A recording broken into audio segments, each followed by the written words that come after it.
Rate of chemical reaction. Students, आज rate of chemical reaction को हम ग्राफ के थ्रू समझते हैं। तो ये जो है वो मैंने रिएक्टेंट का ग्राफ लिया है और ये है वो प्रोडक्ट का ग्राफ लिया है। क्लियर? तो रिएक्टेंट सबसे पहले सबसे ज्यादा मेरे पास होती है, तो ये इनिशियल है, तो R0 से इनिशियल को हम यहाँ प्रेजेंट करते हैं, कॉन्सेंट्रेशन को हम ऐसे ब्रैकेट में रखते हैं। तो धीरे धीरे ये कम हो रहा है रिएक्टेंट, तो ये रिएक्टेंट कम हो रहा है और यहाँ पे प्रोडक्ट है वो सबसे ज्यादा हो रहा है, यहाँ पे प्रोडक्ट सबसे ज्यादा मिल रहा है। तो ये रिएक्टेंट और ये प्रोडक्ट का है। अब देखो स्टार्टिंग में रिएक्टेंट मान लो T1 टाइम पे रिएक्टेंट R1 है, ये R1 लिखा है, R1 है। देन थोड़ी देर बाद वो धीरे धीरे कम हो रहा है, तो T2 टाइम पे यहाँ पे R2 मिला, तो हम इसको इस तरह से ग्राफ से लिखेंगे।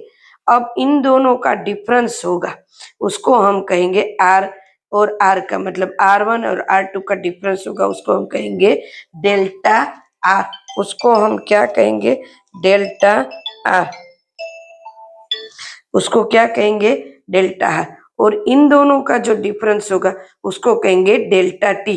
तो यहाँ पे R average, rate of average minus delta R upon delta T, मतलब R2 minus R1, R2 minus R1, then T2 minus T1, तो उसको कहेंगे DR अपॉन DT। अब देखो ये माइनस में आएगा, उसको कहेंगे स्लोप माइनस में, स्लोप मतलब इतना लेते हैं, इन दोनों का माइनस, इन दोनों का माइनस, इन दोनों का माइनस इस तरह से, इन दोनों का माइनस इस तरह से। Clear students?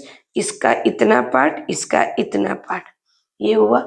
यहाँ पे ध्यान देते हैं, इसी तरह यहाँ पे स्टार्टिंग में है P1, कॉन्सेंट्रेशन इंक्रीज हो रहा है P1, देन P2, तो यहाँ P1 T1 टाइम पे P1 ये है और ये T2 टाइम पे, तो ये इनका स्लोप ले लेते हैं ये।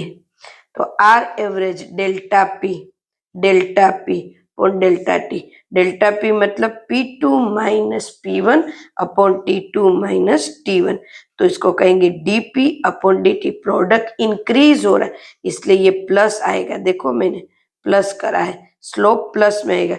रिएक्टेंट डिक्रीज हो रहा है इसलिए ये आएगा माइनस में।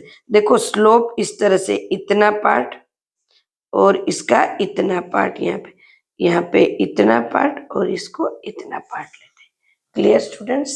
ये पूरी तरह समझ में आ जाए उसी तरह से मैंने इसको ड्रॉ किया है।